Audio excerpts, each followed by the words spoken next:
봄이 되었습니다. 이제는 눈 올 일은 없을 것 같아요. 그렇죠. 앞으로도 다시 눈이 올 것 같지는 않고요. 나무에 새잎도 나고 꽃도 피고 그러면 여러분들이 잘 아시는 대로 알러지 시즌이 돌아옵니다. 여기가 아주 유명한 데죠. 미국 전역에서 커네티컷, 뉴잉글랜드 여기가 아주 유명한 알러지 동네입니다. 알러지 예방법 아셔요? 없죠? 그냥 버티는 수밖에 없는 거예요. 그냥 버텨야 되는 거예요. 다만 그 알러지 약 먹고 운전하시는 거 좀 조심하시기 바랍니다. 또 이 봄이 되면요 나무 잎들 막 자라고 이럴 때요 사고가 많이 나요. 물론 뭐 나른해서 그렇다, 졸려서 그렇다 그런 말도 하지만 우리가 사는 이곳은 특별히 봄이 되면 길이 금방금방 달라집니다. 어제하고 오늘하고 다르게. 그렇다고 봄이 됐다고 해서 이렇게 굽었던 길이 곧아지고 무슨 뭐 짧았던 길이 길어지는 것은 아닌데요. 겨울 지나고 운전을 하면서 보면요 나무 잎들이 자라면서 이렇게 막아요. 그래서 겨울에는 이 정도에서 저기 장애물이 보였었는데 봄이 되면 이 정도에서 저희가 보이질 않는 거예요. 나무 잎들이 이렇게 자라서 가리기 때문에. 제 버스를 타는 아이 중에 에밀리라고 중학교에서 다니는 아이가 있는데 행스힐에 삽니다. 195번 이렇게 하고 275번 만나고 조금만 내려가시면 왼쪽으로 있는 데가 행스힐이라고 합니다. 행스힐 그 안으로 들어가면 길이 좀 꼬불꼬불하고요. 숲이 좀 많이 우거져 있어요. 겨울 내내 별 문제 없이 아이를 잘 픽업을 했는데요. 아이가 늘 시간 맞춰서 집 앞에 나오기도 하고 지난주 몇 번 그냥 지나쳤어요.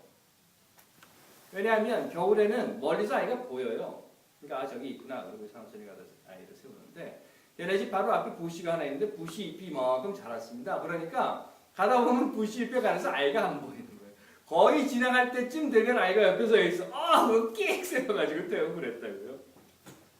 가립니다. 나무 잎이 무성해지면 봄이 되면 무언가 계절이 변화되면 가려지고 안 보이게 되는 경우도 많습니다.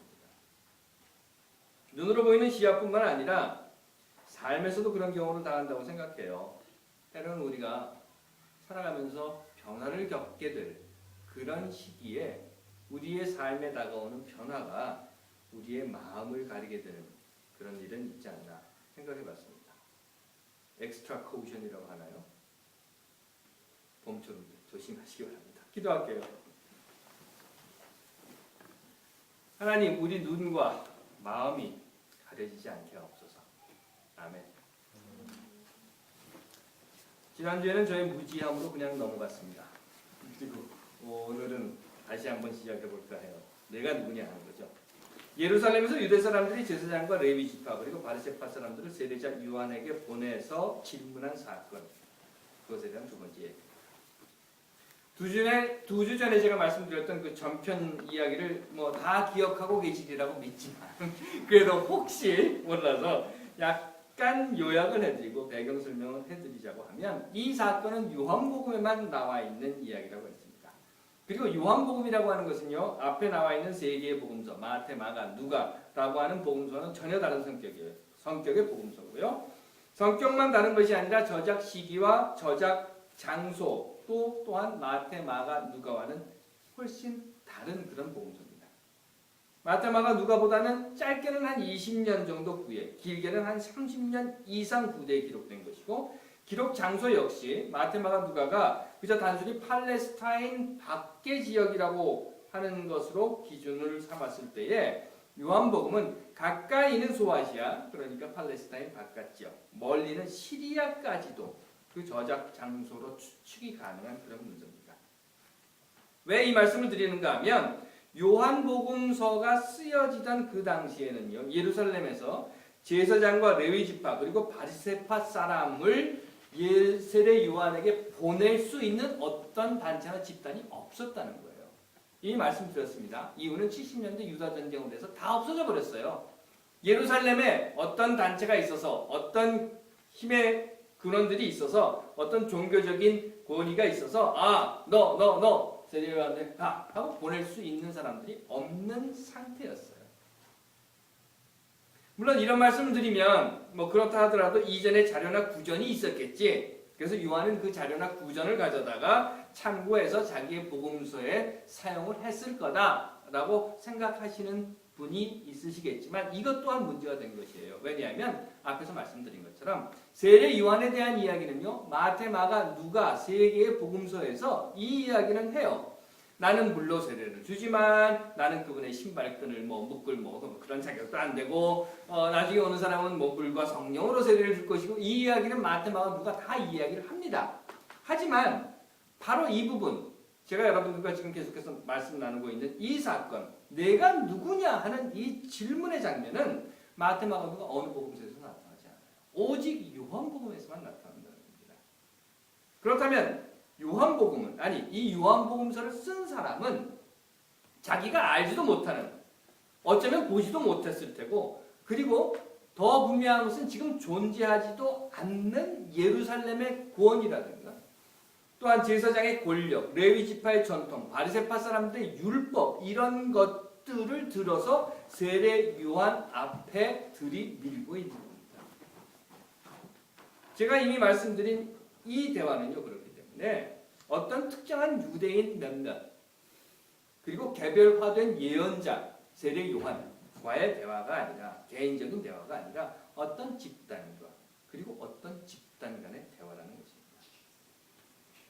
그러면 지금 요한복음을 쓰고 있는 이 사람이 자신의 복음서를 저술했던 그 시기, 그 자리에서 그러니까 예루살렘 아니에요. 팔레스타인도 아니에요. 그 밖에 어디입니다. 그리고 예수가 살아있던 당시도 아니고 세례 요한이 자기 눈앞에 있는 당시도 아닙니다. 이미 90년이나 100년 그 어떤 시기 어떤 장소에 있으면서 그는 자기의 복음서에 등장하는 제사장, 레위지파, 바리새파 사람들을 도대체 그 당시에 있었던 어떤 집단으로 보고 이 글을 썼을까 하는 겁니다. 그러자면요. 이를 알아보고자 하면 그들이 세례 요한에게 던진 질문에서부터 시작해야 될 거예요. 그 질문이 이거였죠. 잘 아시는 겁니다. 내가 메시아냐? 내가 엘리야냐? 내가 예언자냐? 고속도로를 신나게 달리다가 경찰에게 잡혔어요. 티켓을 딱 받았는데 벌금은 적혀 있지 않고 경찰이 이렇게 이야기하는 거예요. 이거 가지고 코트로 가라. 그러면서 경찰이 뭐 물어볼 거 있으면 물어봐. 그러는 거예요. 자, 이 경우 당연히 뭔가 처벌을 받게 될 겁니다. 그러면 이 상황에서 경찰에게 물어볼 수 있는 것, 질문할 수 있는 방식은 두 가지일 것 같아요. 하나는 조금 불안해요. 이렇게 물어봅니다. 내가 어떤 벌을 받아야 될까? 벌금 200불? 경찰이 대답합니다. 아니. 그러면 그 다음에 조금 더 불안해진다. 그럼 500불? 경찰이 또 아니 그러는 거예요. 그러면 조금 더 불안해. 그럼 1000불 이러는 거예요. 또 다른 방식은 이런 겁니다. 매우 불안해요. 경찰에게 물어봅니다. 벌금을 1000불을 내야 될까요? 경찰이 아니 그런단 말이에요. 그러면 500불? 그리고 경찰이 또 아니 그래요. 200불? 이렇게 내려가는 거예요. 어떤 질문 방식이 보다 아름다운 삶을 살 수 있는 심리를 가진 사람에 해당되는 것인지에 대해서는 우리 전공하신 신 박사님께서 알려주시겠지만 저 이 돌팔이 심리 분석에 대해서는요. 저는 이렇게 생각을 했어요. 내게 해가 되는 것이 기대되는 상황에서 내게 이제 뭔가 해가 될 겁니다. 그 해가 되는 것이 기대되는 상황에서 큰 피해로부터 시작하는 심리는요.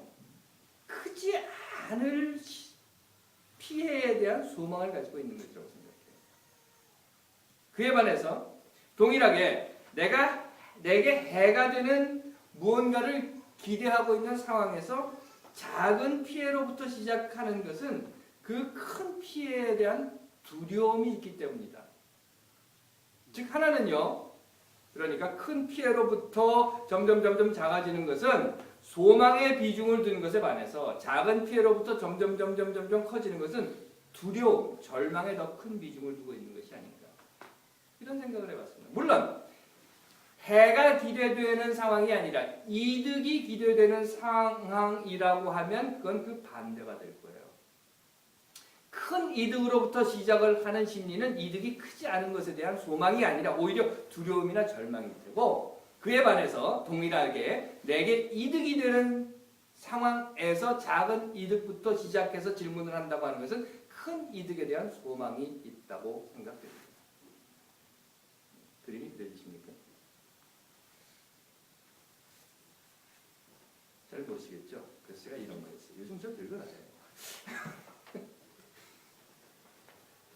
제가 여러분들께 말씀드린 이 이론을 지금 세례 요한 앞에 나와서 질문을 하고 있는 제사장, 바리새파 사람, 레위 지파 사람들의 사건에 연결을 한번 해봤습니다. 어떤 것일까?